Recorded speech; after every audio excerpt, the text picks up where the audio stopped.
Hey, welcome to Breakthrough Walls. I'm Ken Walls. I'm your host, and this is my interview with Todd Cahill, take two. So I'm going to bring Todd on. Todd, welcome to the show, man. Thank you so much for having me. Yeah. Hey, technology is awesome until it doesn't work right. Exactly. Yeah.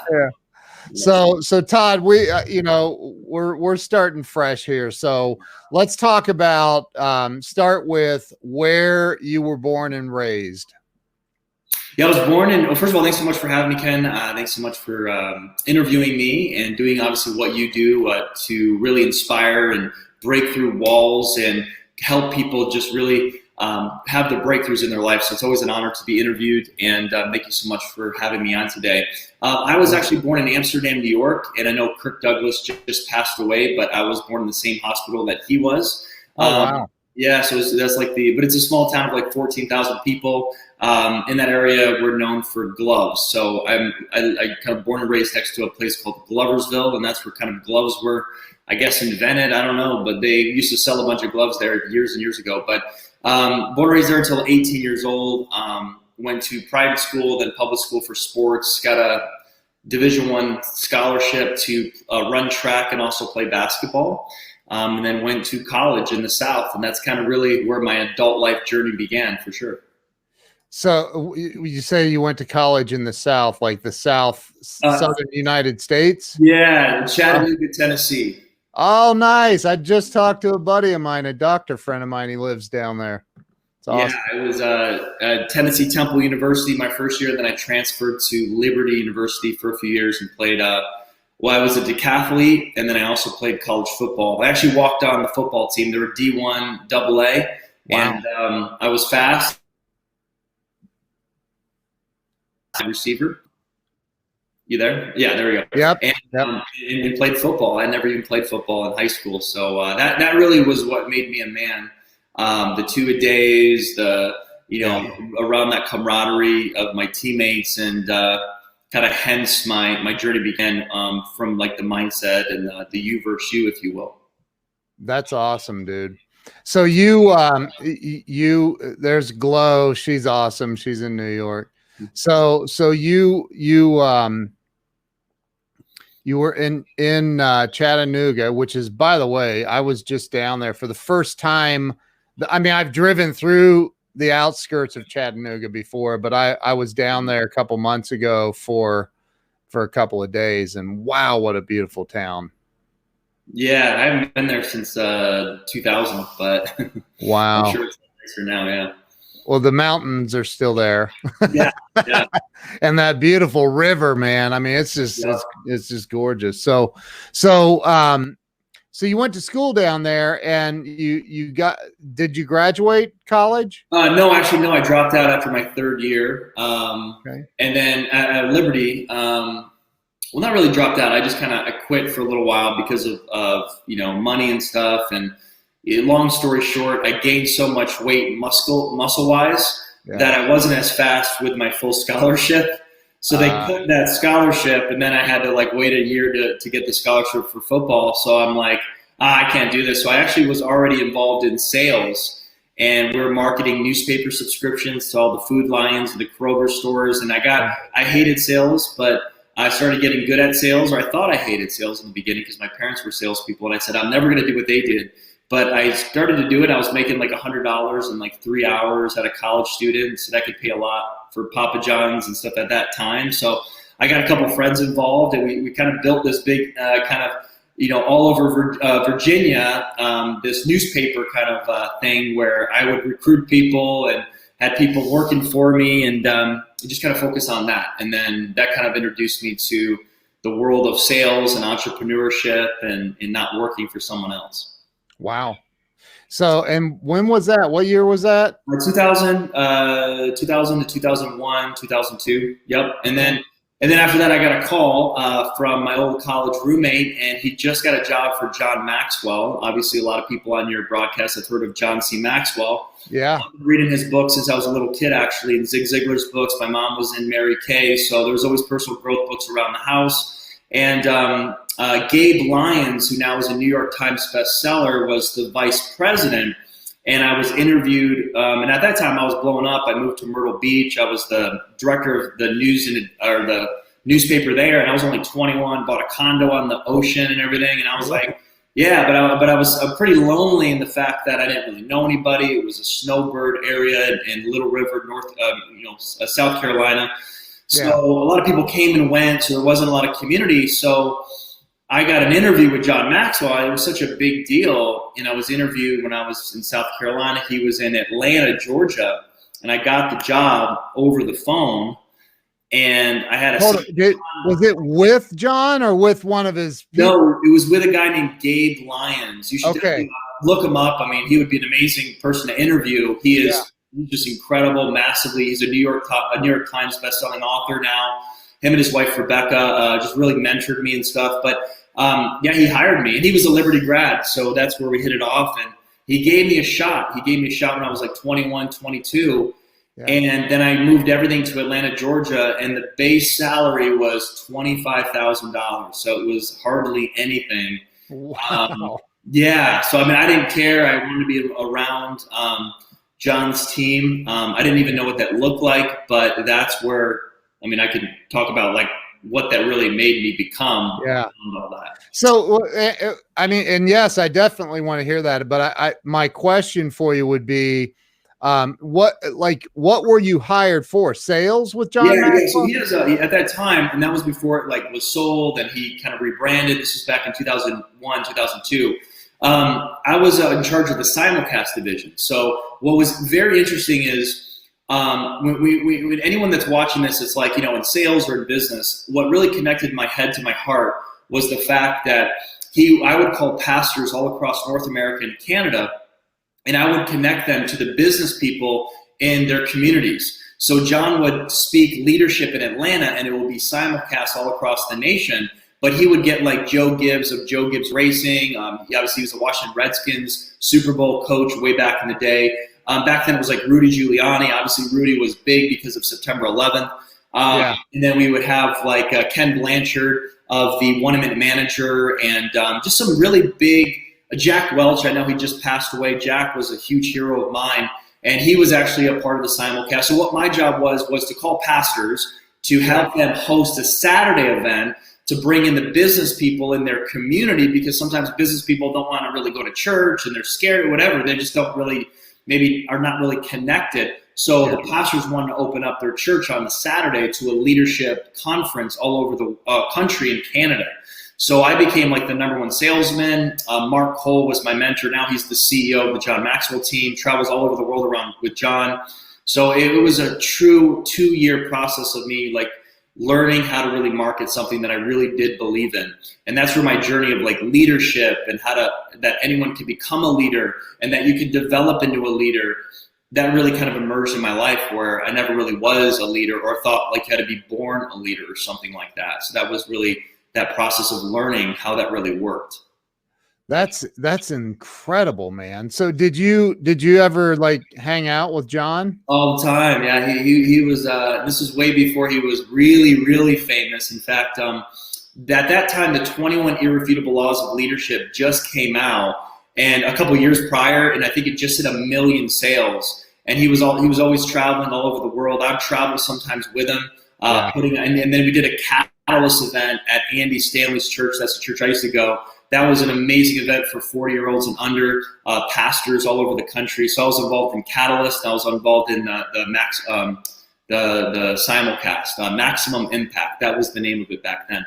So this simulcast, explain to me and I know you did a little, I just want to make sure I understand. So you're selling this to like my local church that we go to. You talk to the pastor. Yep. He says, we're bringing John Maxwell into the church, or no? We bring in John Maxwell in the church via simulcast, via but like he was live. Yeah, like this. It was like, this is before really podcasts. And I got you. Before like that day, like obviously now we have all this technology. This is like 2001, 2002.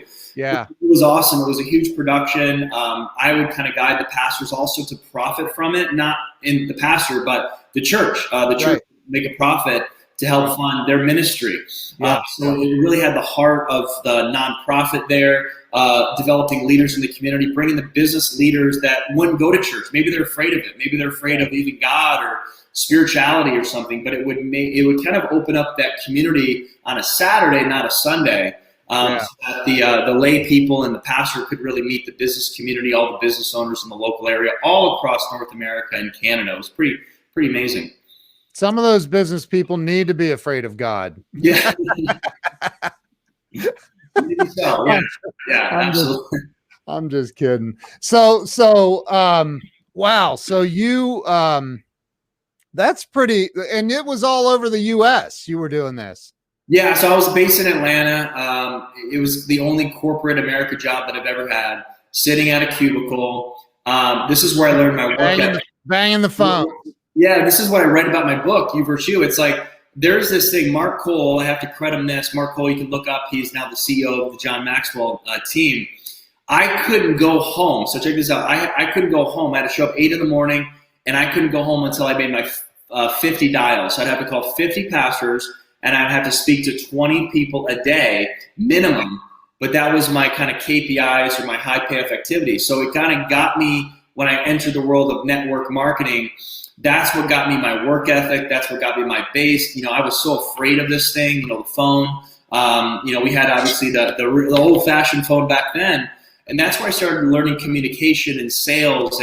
But I was so enthusiastic about the vision, but I was only making $25,000 a year and maybe $5,000 a year in a bonus. That's it. So it wasn't like I was making a ton of money. I was broke. I was living in an apartment, but I loved what I did. And the learning experience of being around all those amazing people was like, it was like all-star weekend every day for 2 straight years. I mean, it was pretty phenomenal. That is incredible, man. Yeah. Wow. So do you have John's cell phone number? I do. Yeah, and I have all those guys. And that's awesome. One of the top guys back then actually became my book agent. And one of the top salespeople then actually, got me helped me get me a publishing deal and kind of opened up the doors many years later. That's an unbelievable story in itself there, but still have a lot of those relationships. But it really launched my whole business and my whole career as an entrepreneur and as an author and speaker. And kind of the heart of this show is teaching people like that. If you hang in there, man, it'll come through. I think that we live in a microwave society where everybody wants everything right now. We see Ty Lopez hanging out in his garage with 7 Lamborghinis and 14 chicks in bikinis, and it creates this whole. And I shouldn't pick on Ty, but it's all over Instagram and everywhere, right? And it creates this whole thing of instant gratification. And I'm 51 years old, dude. I have paid some dues in life, and it takes time. So what you're saying is, and I want everybody to hear this, because there's an underlying message here. You were making $25,000 a year plus maybe a few grand in bonus money. Yep. And most people would be really complaining about that, really upset. How do you live on $25,000, right? Yeah. But you were looking at it from a totally different perspective. And I love this about you, man. Yeah. You were saying this is way better than a college education, like way better, 1,000 times. Way better. Right. I was hanging out with, I'll drop one name, Michael Abrashoft. I don't know if you go to any Barnes & Noble now. His book came out, It's Your Ship. That book changed my life. And he was a Navy commander-in-chief of the Spokane, that what it was called. But I got to hang out with. I mean, he looks like George Clooney, tall, good-looking. I mean, I used to travel around with him, and he won the Pacific Award of the #1 Navy ship in the world, and it was the worst ship. And it became the best ship. And I was hanging out with all these leaders and the Jack Welches, like I said, who just passed away. But I was, and I'm from near Schenectady, New York, and that's where he was the GM of General Electric. So like everyone loved him growing up, and I got to hang out with him in my 21, 22 years of age. So I mean, just like, and I was so blessed that, I've always been like, kind of always, obviously guided by God. I know God, and I always knew I had big things that God was going to do with my life. Yeah. But at the same time, I know your show is very limited on time. I could tell you, so no, it's not. We have an hour, and it's the internet, man. I mean, I've attempted suicide twice in my life. I've been on depression pills, anxiety medications. I've also gone through a lot of different, divorce and, homeless and, making millions, losing millions, but it's all great. I'm 39 years old now, happily married, 3 beautiful kids. But it's definitely not been easy at all. But because of that training, I never gave up. I'm relentless. I'm beyond driven. And no matter what life throws at me, I always get up like a cat, and get back on my feet again, because I've been around all that association, because I've seen the other side. I know what the other side is. And I just don't think like most people. I'm never thinking I don't have the money, or I'm broke, or life sucks. Like, I always think, okay, I had some dark times, but I knew that I can get over it with the right association, the right mentorship, and the right coaching. And I've had a coach now for 14 years, and now I've been a coach now for 17 years myself, and a transformational leadership coach for 5. So it's like, I'm now like paying it back, paying it forward, because of all the hard times that I've been through. It's been a pretty crazy ride. And that's so important to be, number one, it's important to have a coach. Number 2, it's important that your coach has had some hard knocks in life. Yeah. I mean, right? Like, they can relate. Yeah, they can relate to a lot of the people. Yeah, you got to be able to relate. How to climb out of the bucket of crabs. Yeah. Right. Yeah. So like, wow, man, you have worked side by side with some unbelievable people that mentored you, that taught you. And what I love the most about this story is this. And John Maxwell, I know he talks about it. Zig Ziglar's talked about it. Many, many, many great people have talked about the time of planting, the time of gestation, the gestation period, and then the time of harvest. There's always those 3 elements in everything that we're doing. You're planting seeds, you're waiting on it to do its thing, grow, right? Yeah. And then you get the harvest eventually, but not always immediately, right? No. So you put in the time, you put in the effort, you were working for basically free. I mean, 25 grand, you might as well be working. Yeah, just keep it. Just feed me once in a while. The story gets better, though. You ready for the rest of the story? Yeah, I'm ready. I wrote it in my book. So here's what happened. Your audience has to hear this story, okay? Yeah. So I was in Walmart, and this is years ago, and I saw a book, and it said How to Be Like Mike. And the author was Pat Williams. Yep. And this is an amazing story. You guys are going to flip when you hear this. It changed my life, and anyone could have done this. So I read the book, and I was still 21, really, really in shape, and still had a desire to make the NBA. And because I played college basketball, and I want to get back to maybe basketball, go back to school. So I read the book, and I was 2 years in working for John. And then at the end of it, I called the number in the back. It was a Florida number, Orlando. Yeah. And I call the number, and I leave a voicemail. And then back then it was payphone. So the Pat Williams of the Orlando Magic, still today the vice president who basically drafted Shaquille O'Neal, Dr. J, played for the Philadelphia Phillies, has like 17 or 21 children. Yeah. Most of them are adopted. Calls me while I'm moving my friend on a Friday, and leaves a voicemail because I didn't pick up because I didn't know who it was, and says, hey, I'm back in town on Monday. Call my assistant, and we'll fly you to Florida, and we'll talk. About what? I don't know. So we'll fly you to Florida and talk. No, I had to pay for my flight. Okay. He was going to come down to Florida. So I bring my friend. We fly to Orlando. Zig Ziglar is at the church because he was in the same church Pat Williams goes to. Yeah. And he's from Texas, but I think he was traveling while he was alive. And then I sit at church. So I meet Pat Williams and his wife at church. I'm sitting at one of the churches there. Then he takes me to Sam Snead's restaurant, and he spends 6 hours with me. 6 hours with me and Brian. And he looked me in the eye and he said, Todd, why are you working for John Maxwell? Why are you not just becoming the next John Maxwell? So that's all in my book. I literally go back to Atlanta. I talked to Mark Cole, again, who's now the CEO nowadays, and I quit. And I was the #1 salesperson. I quit.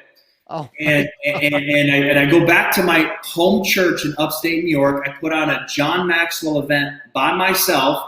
I'm in the front news of the paper, and my church is very small. We blew up the whole auditorium. We had more people on that Saturday than we've ever had on a Sunday. I spent months promoting it with my youth pastor, Jeff Keady, and that really launched my career. And then I went back to school, and I got a scholarship to play college basketball again. So all because of the book, How to Be Like Mike. So it was unbelievable. Dude. That is freaking amazing. Holy crap. So Pat Williams. Yeah. I can't even do it, he's like famous. He's like the man. He's like a legend. Yeah. That's insane. Yeah. But all I did, the thing that your viewers got to understand, stop sitting around. Yes. Make calls. Call. You like a book? I think, my email, my phone number's on my book. So, call me. Hey, you need something? Now that I'm an author, best-selling author, hey, it's all over the place. Email, even Ty Lopez, for goodness sake. I mean, you have access to anyone that you want, but a lot of people just don't do it. But I'm just not that guy. I just do it. Like I figure out a way. Everything's figure-outable. And I just do it. I just, if I want something bad enough, I go get it. And that's Marie Folio's book. We just got it. Oh yeah, exactly. Yeah, she's great. Yeah, absolutely. Everything's figure-outable. Yeah, she's amazing. Yep. So wow, dude. And I agree with you 1,000,000%. I'm connected to so many people. I've got Tom Ziegler and I talked on the phone last week, Zig's son.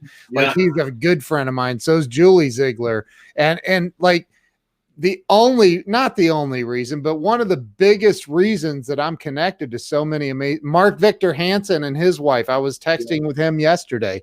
The only reason I'm connected to these people is because of what you just said. Take action, man.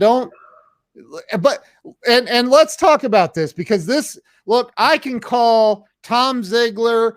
You could call John Maxwell. I could call Mark Victor Hansen and Grant Cardone and all these. Grant Cardone, he was the first person that actually. So I emailed him my book, and guess what? Grant Cardone right away emailed me back and said, "Hey, buddy, what's up, bro? Hey, congrats, crush it. I'll read your book."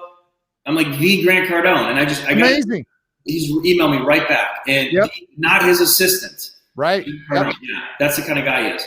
But see, that's what I'm talking about is you're taking action, but you still, and I want this to be the point that I'm trying to make here is you still have the conversations in your head. Like, oh man, I don't know if I should bother him. He may, he might not answer. He might not ever respond, but you don't let that stop you. You do it anyway. No, because I look at myself as the next Grant Cardone. I have a healthy self-confidence in myself. None of these guys are that special. They did the same thing I'm doing, and they just grew and grew and grew. And Grant Cardone, we all see him now in the 10X, but 10 years ago, I think he was denied an interview, and it really ticked him off. And he started putting all his money in ads, and every time he opened up a phone, there he is now. So he became famous because he got sick and tired of being sick and tired, and car salesman. Then he turned into the sales person, and then all of a sudden now he's the #1 conference in the world, and he gets the biggest celebrities and the biggest names now in Vegas. So it's just he just like him, he did the same thing. John Maxwell was a pastor of a church for 30 years, and then now he's became the biggest name in leadership because he just took action, and he also developed a skill set, and he loves obviously to add value to people. It comes from the heart of what you really want to do with your message, not because of a narcissistic look at me or I want to be a New York Times bestselling. You got to do it obviously for the right reasons for it to last long term. I think that's a really important part. There has to be a return on mission, not just a return on message or investment. So it is a huge return on your mission what you want to accomplish. Wow, man, this is a powerful interview, dude. I honestly, I didn't know what to expect. but like when I announced it last night, and we had Bob Donnell on there, and Cindy commented on there. I'm like, wow, dude, this is going to be exciting. So let me ask you a question, because in my book, I talk about, I've been homeless 4 times. I'm a recovered alcoholic, and, all kinds of craziness in my life. And I never gave up. I gave up hope many times. Yeah, me too. But for some reason, I never gave up. And there are people that give up, and it's unfortunate and it's sad that they give up to the point of ending their life. And that's absolutely heartbreaking. What about the people that are currently right now watching this stream or listening to this on their favorite podcast platform, and they're like, I'm at the end of my rope, and I don't know what to do. I've done everything. My car was repoed. My everything is going to hell in a handbasket, as the saying goes. What do you say to that person to give them some sort of inspiration, some kind of hope that they can get through whatever it is they're going through? Well, honestly, for me personally, you have to have faith. I mean, you have to have faith in God.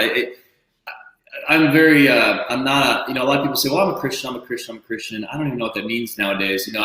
I'm just a believer. I think once you believe and you just know, you can get through anything, because here's what I believe. I believe that we have 100% of the ingredients to be great. I believe that we each as individuals, because we're created, we can literally be the next Gandhi, the next Martin Luther King Jr. We could be the next Oprah Winfrey. Okay. We can, all of us can, we have every ingredient inside of us. But here's the thing, and I'm still kind of understanding why this is, but have you ever met anyone that's self-made? Never.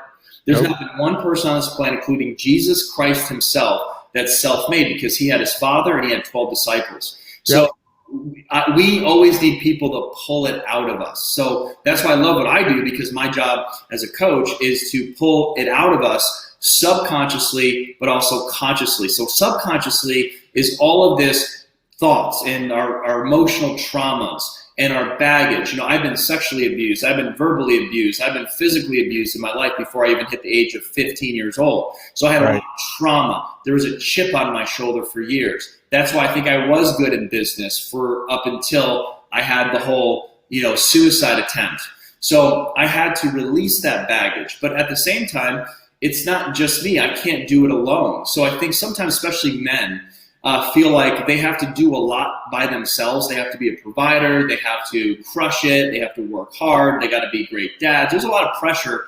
Not that there's not on women either, but there's a lot of pressure on men that they don't talk about. I mean, 1 out of 4 men have been sexually abused that they don't even say anything about. There's a Me Too movement, but what about the men Me Too movement? Because it's not just the women. So, and again, I'm for women and I'm for men. I'm for humanity. I'm not like, for humanity. I think women are just as important as men, and men are just as important as women. So we have to kind of just really come together, and that's where, there would be a lot less suicide, there'd be a lot less depression when we all come together and we heal ourselves. And of course, we ask God for help. But a lot of people are like, I'll pray about it. But that's not enough. You can't just pray about it. And you might say, well, there has to be action. Faith without works is dead. So I can pray about it. I can feel better. I also need to hire a coach. I need to hire someone to get that out of me. If I really want to be successful, not just on the conscious side, but what about all the trauma, the emotional baggage that I bring to the table, anger, depression, anxiety? What do you do with all that? Well, you actually can heal it. And that's really what I show people how to do. But you can do it, obviously, up until a point. Then you can have another human being help you to get up into the point. And that's where God can just take over too. So I think, we have to, God made trees, but men made houses with trees. It was really a partnership that we can't just meditate all day and pray and expect, Oprah Winfrey's going to knock on our door and now we're a #1 best-selling author. How cool would it be if she did? I don't know. I don't know if I like that because I didn't put any work in. So. I know, right? I have a client. Yeah, come on down. I have a client that's she's been on Oprah 4 times. Oprah read her first book and loved it and invited her on. And Yes. she tells the story. I had her on the show. It's Dr. Cherie Carter Scott. She's the mother of coaching. And she said the onslaught of book orders was so insane after being on Oprah. Yeah. And Oprah endorsing her book. She said the publisher literally called and said, we've got to shut down our phones. We can't keep up. Like it was bad. Man. I wish I had that problem with my publisher. I know, right? Yeah. I know. Just get on Oprah, dude. That's all it takes. I know. So you have, man, for 39 years old, you're 12 years younger than me. I am blown away by your wisdom, man. It's incredible. It's incredible. A lot of transformational work on me. I've done so much work, even last year, going through different transformational things myself.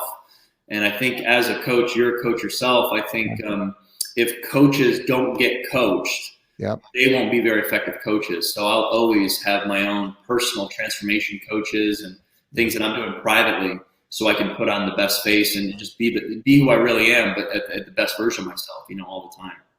I love the transparency too, because there's, Pam Aubrey just said, and I want to put her comment back on the screen. It's hard for young men now. There are so few good role models for them. And I agree, but I also, and this isn't I love Pam and she's brilliant, but I disagree as well, because I think that it goes back to the biblical principle of seek and ye shall find, right? Yeah. Even in the Bible, the days of Sodom and Gomorrah, there was a lot of bad crap going on there, right? Yeah. But there were some good people in there if you just look for them. And I think finding somebody like you, following people like you, following people like me, like Grant Cardone, John Maxwell, people that are really out here trying to make a positive impact in the world it's unbelievably important. So dude, like, how long's your book been out? By the way, here, I want to show everybody, and my green screen is doing some weird stuff when I throw his book up. Just sorry. Okay. But there's the book, You versus You. Great book cover. I love that, man. Love the book cover. Brain. Yeah, show it. Yeah, there's a reason there's a brain on the cover, because obviously the You versus You battle is right here. It's at the 6 inches between your ears. Yeah. And then it's the 12 ways to kick your own ass and win. And I got to tell you, my temperament has always been kind of, a little edgy. And sometimes it doesn't always fit well with everybody. And then sometimes I've always kind of said, maybe I should change and just kind of be a monk, kind of just love everyone. But then I realized nobody takes action on that. So I do love people like Grant Cardone, because sometimes it's or Gary Vaynerchuk, cussing and swearing a little bit, or Tony Robbins, but you got to wake people up. I do want to kick my own ass and win. Whether I'm a Christian or not, I got to wake up. Hey, my marriage is on the rocks. What am I going to do about it? Hey, my finances suck. What am I going to do about it? Instead of just, I don't want to hire this, or I want to do that. We have to really, kick our own butt and win. And once you can overcome, I'm telling you, the subconscious, great. Okay, let's say you're all healed. Let's say, you've been all the abused sexually, verbally, emotionally, you've gone through divorces, broken relationship. Let's just say today you're healed. Okay. Yep. And I'm making a really important point here. I want your audience to really understand this. Well, okay, great. You're healed. Okay, cool. But that doesn't mean, you got to still work. You still have to put a roof over your head. You still have to have a mission. You still have to have a purpose. So we can meditate all day, but at the same time, we also have to kick our own ass and win. We have to look at, our freedom, our success, our you versus our dreams, you versus your persona. Nowadays, that's ridiculous. Young kids, that's why I want to talk to the inner city youth and talk about social media and how 25% increase of suicides happen between the age of 15 and 18, because everyone's faking who they are on social media nowadays. They're trying to live up to the edited persona that they've created, and it's not working long term. So there's such a battle within ourselves, but if we can heal from the traumas, then we have no excuse. We can actually accomplish big things, massive things, become multi-millionaire. We live in a time now that every person should be making 6 figures a year minimum. $100,000 a year is a joke. It's $8,000 a month, $8,333 a month and 33 cents. So if I have a product that is $3,333 for a year's service, I sell 3 of those a month, that's $10,000 a month. Yep.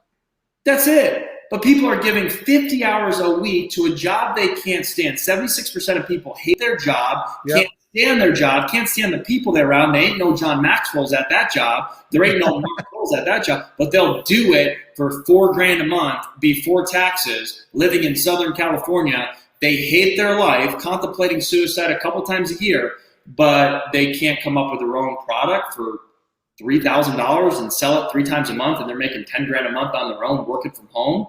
But dude, what if they're afraid of sales? What about this one, right? Yeah. I mean, here, again, for anybody just joining, this dude worked for John Maxwell for how long? It was a few years. Yeah, but here's another funny part. I worked for him for 2 years. Okay. Then I wrote a vision 6 years ago that I'm going to share the stage with him. And I literally rocked the whole event with John on stage. Dude, right here in the back of my book. So, come on, man. Yeah, that was my dream. So I'm just a manifester. Look, I'm so tired of people's excuses. I know, man. All the time, and they're amazing people. But like, I'm homeless, broke, come from Johnstown, New York. Went to a school of 10 people in my class. Dropped out of college. 1.9 GPA. Not the smartest guy. Technology. I mean, I have to hire a team just to turn on my laptop. And I've made millions and millions of dollars. So everyone that says I don't like sales is ignorant. They're ignorant and they love sales.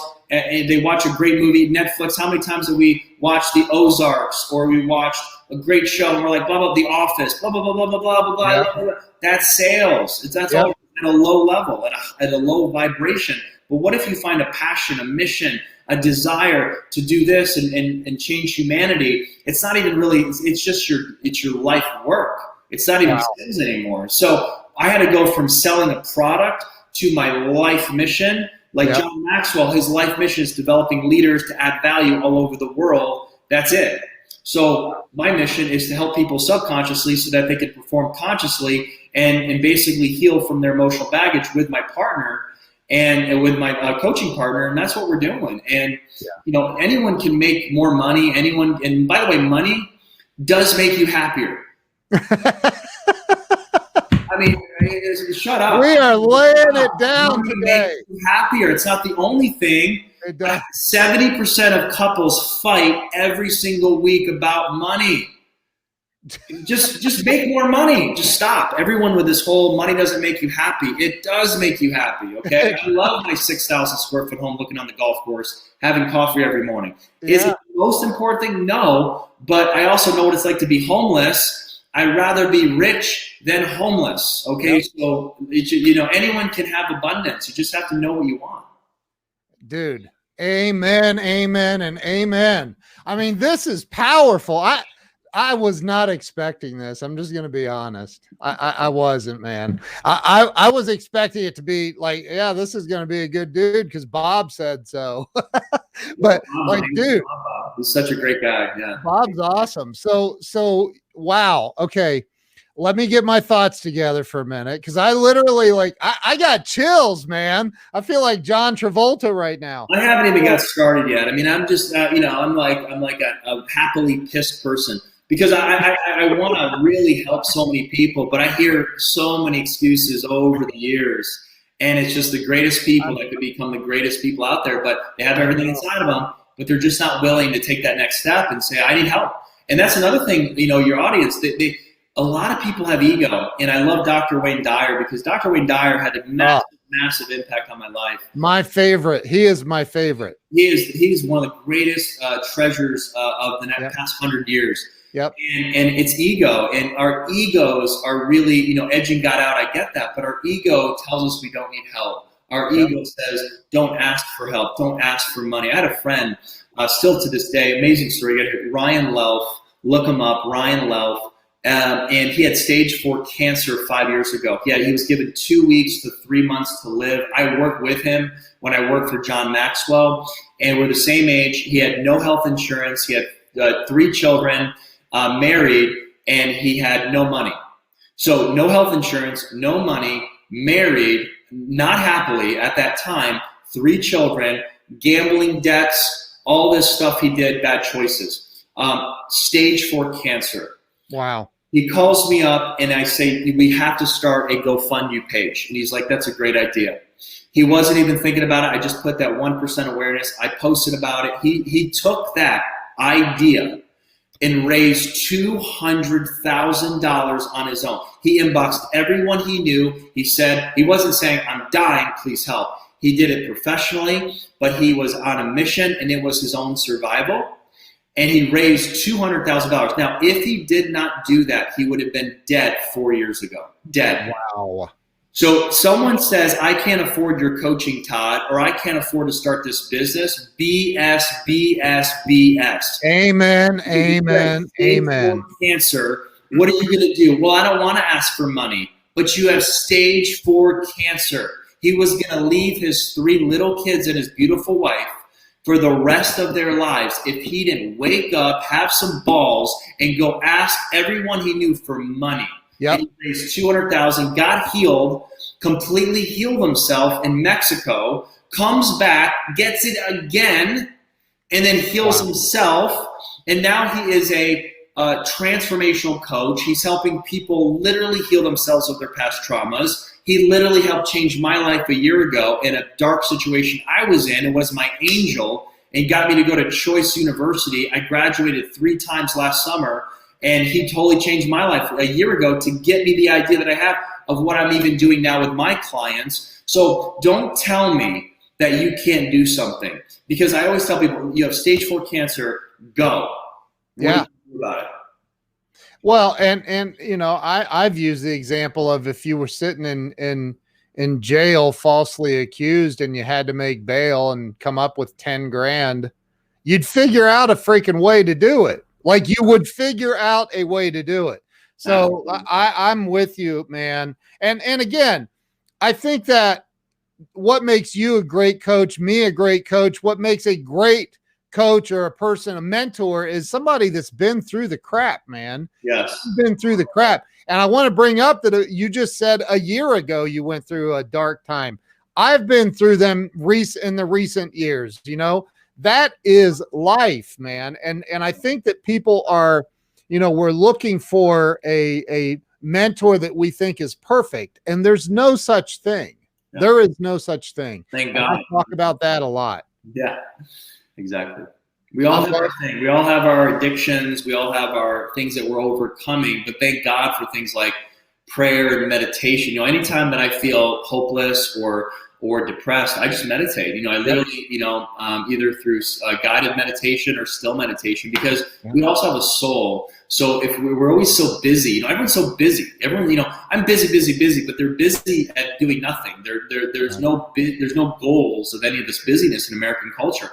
But people go crazy. Like, I don't know if I can do that, when I tell them to sit in stillness for 30 minutes. Like, just do nothing. Take your phone, get rid of the kids for 30 minutes, your spouse, sit somewhere where you're not going to be interrupted for 30 minutes and just sit there and see what comes up, because the answers are already inside of you. And a lot of people are self-sabotaging themselves. That's why I wrote my book, and they don't even realize it.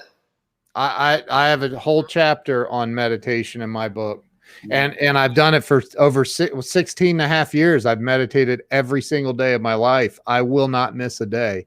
It's the number one most important thing to me.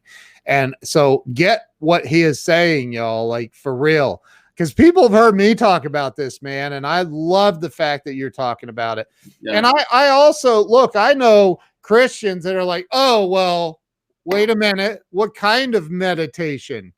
What are you talking about, dude? Like, meditated and prayed. He meditated and prayed for 40 days and 40 nights in the desert. They just don't read their Bible. They're just like, I'm a Christian, but I never go to church and I never read my Bible. But my mom was a Christian, so I'm a Christian, and I'm against meditation. But they don't even know why. That's like, anyway, dude, I love this interview. This is awesome. So it looks like you've got some clients on here. Melissa is on here, and nice. Melissa's awesome. She's incredible. She's also an author. She's about to get her book out to the world. Oh, is she really? Yeah. She's amazing. Yeah, one of my favorites. Well, dude, maybe we can have Melissa on my show sometime. We can interview her and promote her new book. She's a mom with 3 kids, just had a newborn. Now, never made an excuse. Not that, that she could have. I mean, she could have. She's reading her 10 pages the night before she even had her baby. She was reading books before, she's just constantly growing herself and wants to do big things. And of course, loves being a mom. And I just love seeing women do that, because you can have it all. You could be a great mom, you could be a great wife or husband, and you can have a business that's successful. You don't have to just be one or the other. Amen, man. Gosh. This is powerful. My wife's on here, and we own a business together. We work together. We fight together. You know what, too? Yeah. But it's just part of the deal. Yeah. It's like, you can work together with your spouse, man. You talk about meditation and patience, and we're now understanding that after 3 years of marriage with my wife. Yeah, it's been 10 years for us, man, and you just have to. Look, man, I've got all Gary V follows me on Twitter. I love the dude. Yeah. And obviously I follow him, but I mean, you just have to grind through some things in life, man. Yeah. Like you're not going to immediately have the answer. You're not going to be able to call up Todd or Ken or even Grant Cardone and immediately have the answer. It just doesn't work that way. Right. I can talk with somebody and say, well, maybe if you would start writing your goals down every day and some affirmation statements, write those down, and some, hey, is there something you can focus on that you're grateful for? Yeah, right. Absolutely. Well, I'll give your audience a big secret right now. One of the things that have changed my life is there is one thing that anyone can do. Yep. If they're depressed, hopeless, going through a fight with their spouse, and they want immediate results. You ready for this, Ken? Yep. I'm ready. Okay. Go to the gym. Yep. You hear that? Actually go work out. Just pause life. Go lift some weights. Go do some jumping jacks. Go on the elliptical. Put on your favorite show. Just stop focusing on all your problems. Because after that workout, you're now like, oh yeah, what was my problem again? I'm telling you, yep. Working out saved my life thousands of times. Thousands. It saved my bad decisions. It helped me, just take an hour away from the stress and, working out. Plus I'm looking good, right? And so I think that's one of the things that God's given us is the physiology. It, like Tony Robbins says, change your state, change your life. I also see a lot of stressed people that are overweight. They don't eat healthy. They don't even really put a lot of focus on their health. And I think that, once you win the battle of your health, then I think a lot of other things, without health, you have nothing. So my number one proponent is mental health, then the physical health, then the relationships and finances. But the other thing about women are so giving that they always are so giving to their families, their husband, their children, or whatever, but they neglect. You look at nurses, a lot of nurses are just really overweight, they're out of shape, and they're nurses because they never have time for themselves. So I think if we can just kind of just have a real talk and be like, look, am I really working out? Am I really meditating? Am I really loving myself unconditionally, doing the KPIs for me? Then I can serve others, because if I'm not serving myself, of course, my cup is going to run empty, but I need to always pour into myself and read and get on this, kind of podcast and learn all this stuff. Then I can give more. So there is situations where if life gets tough, stop the woe is me. Go to the gym. Well, I don't want to. It's like, well, you got to have the desire to actually want to change. You have to be desperate, to want to really change. And again, it's about having the right mentors and coaches. And, I had the great gift and blessing of having Andy Frisella on my show.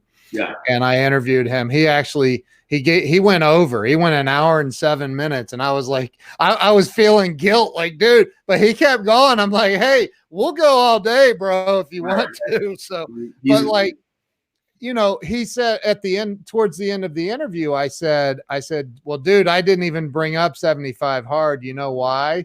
And he says, yeah, now you have to do it. And he started laughing, and I'm like, daggone it. And here I was, you know, 50 years old and overweight, not a ton, but 30 pounds, you know. And I was like, okay, you know what? I'll do it.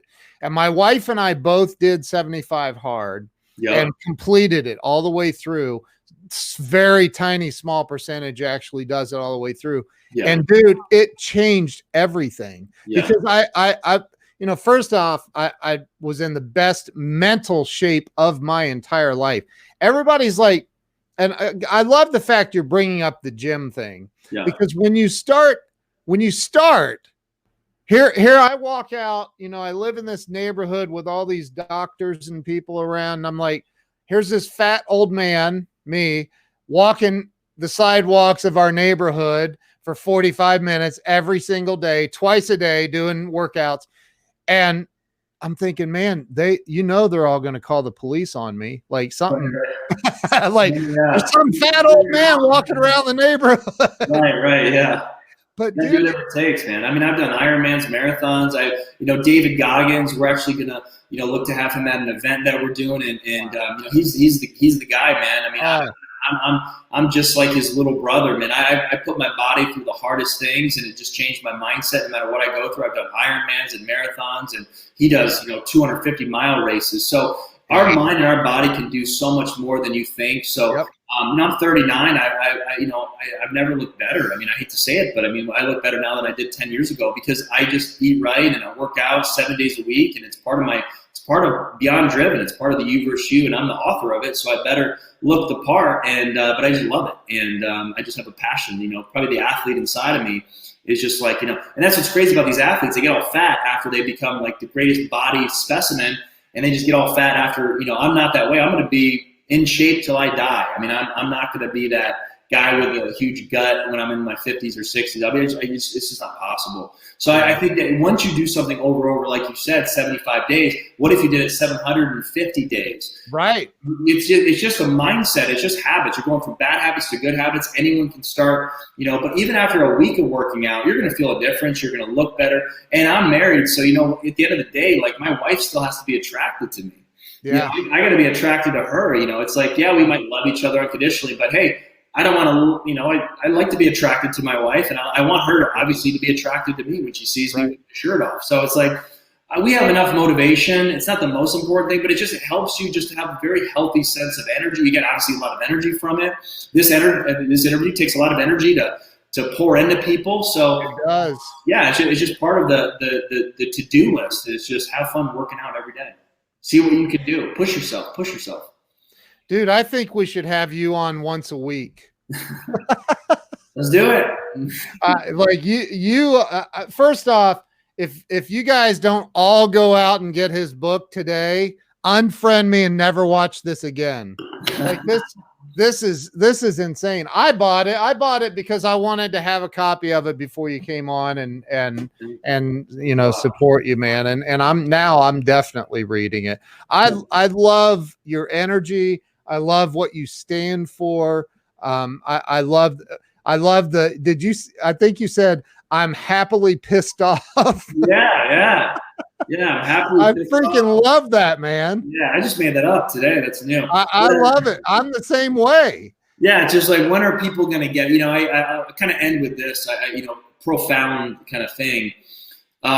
David Goggins talks about this too, but I've always thought about this. It's like, we're all going to die. And I think through the Untethered Warrior, The Untethered Soul, the book by Michael A. Singer, changed my life. I think it was chapter 17 or 18. He has a whole chapter about death. And death should be the greatest motivator in the world. And this is what I think is going to happen. I'm not kidding. I mean, you can think whatever you want, but I think that based on the parables and what Jesus said, when we go to heaven, I think there's going to be 2 videos played. Max, and the video is going to either be played of your real life, and God's just say, well done, thy good and faithful servant. Or he's going to be like, take a seat. This could have been the life that you lived if you actually had the courage, the desire. Wow. Everything I gave you, Todd, I gave you the ingredients. I gave you the opportunities. I gave you, but you said no. You said things like, let's go to the whiteboard. You said, I can't afford this. Remember that? You said you didn't take action here. Remember that guy that came to your house and said that you said no to him. Remember that coach that you were almost this close to hiring? Yeah, look what you could have done if you hired him. Look what you could have done if you actually said yes to that marathon. Well, I'm telling you, it's either going to be what you actually did or the life that you could have lived. And if you can just walk away from this interview and just say, enough is enough. I don't care if you're 51, 61. Some of my clients are in their 70s. Yep. And they're broke, but they're tired and they want change, and they're done. 70-year-old is very motivated because they only have 30 years or less to live left. Yeah. So it's like, when are we going to wake up and finally realize how great we are? And then how Jesus said in the New Testament, when the Pharisees were about to stone him, and they said, why? Well, he said, why are you stoning me? He said, because blasphemy. You say that you're the Son of God. And then he says, don't you know who you are? He didn't say, well, I am. No, he said, Jesus. He said, don't you know who you are? And if God created us and we're created in his image, why are we living mediocre, piss poor, I'm broke, I hate my job, I don't like my spouse, I hate my marriage, I'm divorced 3 times, I'm not going to change, I'll just remarry and divorce again. You have to go to the end of your rope, go through transformation, figure out what the traumas that you have, let's help you heal them, and then step into your full power. Dude, I've been holding this because you're going to laugh. It's what this means right here by Grant Cardone. I've got this little bracelet. And Grant's always like, don't be a little, I'm not going to say it, but like, it's the truth, man. I love what you just said about you're going to see 2 different videos. Yep. Love that. Yep. Love that. Yep. Everybody on here there's Jen Law. She goes to our church. She's an amazing lady. Love her. Melissa says you need to write another book. I haven't even read the first one, and I agree with her. Yeah, it's already in the works. Yeah, dude, you're my new best friend. Did we just become best friends? Yeah, that's the best movie ever made. I watched it 100 times. It's the best movie. That's okay. I'll just say, anytime you're going through crap in life, put on Step Brothers. You'll be fine. Were you playing my drums? Yeah. I love it, dude. So first, where can everybody follow you? Just on Instagram, Todd M. Cahill. Because everything's kind of from Instagram nowadays. So just Todd M. Cahill. What if they're not on Instagram? Then they need to get on Instagram. I'll do some Gary Vaynerchuk. Then where the hell have you been for 3 years? Facebook, Todd Cahill, and they could just go there, and of course all the links are in my bio and stuff like that to get a hold of me and stuff like that. But if they want to get the book, it's on Amazon. It's at Barnes & Noble, Target, and Walmart. But Amazon I think is the cheapest. I think it's like $11 on Amazon right now. Wow, dude. I am so freaking surprised by this interview. I just wasn't expecting. Well, Bob Donnell obviously didn't tell you too much because he saw me as a little punk 27-year-old trying to recruit him into a MLM back then. Really? Yeah, but what happened was, he doesn't know this, but when I went into his studios back in 2007, 2008, I was like, I want to do what he's doing, because that's a huge, and I just really respected them ever since. And, we were connected by another great man, Scott Christensen. So in the Temecula area, that's where I'm from. I lived there for 14 years. So Marietta and stuff. So yeah, he's a great guy. Yeah, that's awesome, dude. Well, man, I can't thank you enough. Like this has been incredible. I don't go back and watch many interviews that I do. I just don't, man. I don't have the time for it. But you know what? I think I'm going to make the time to to go back and if you guys shared this out, you get extra bonus points today and today only. We're going to double your bonus points if you shared this out. Nice. Very cool. Kidding. I just made that up. There's no bonus point. My podcast drops next week, season 2 as well. So that drops next week. Yeah. Is it new? Yeah. Season 2. It's called, It's Not Out There. It's in You. It's all over Spotify and where podcasts are found, but it drops next week. Season 2. Yep. Awesome, dude. That's awesome. Hey, thank you. I appreciate it. I am so glad we worked through the technical, technical issues. Yeah, I know, right? Me too. It's all good, man. So thank you, and we will see you guys later. If you haven't shared this out, quit being selfish and share it right now. If you already shared it once, share it again. Everybody needs to hear this one. So thank you, Todd. I appreciate it. We'll see you guys later. Thank you. Don't hang up on me yet, by the way. See you guys later. Sounds good.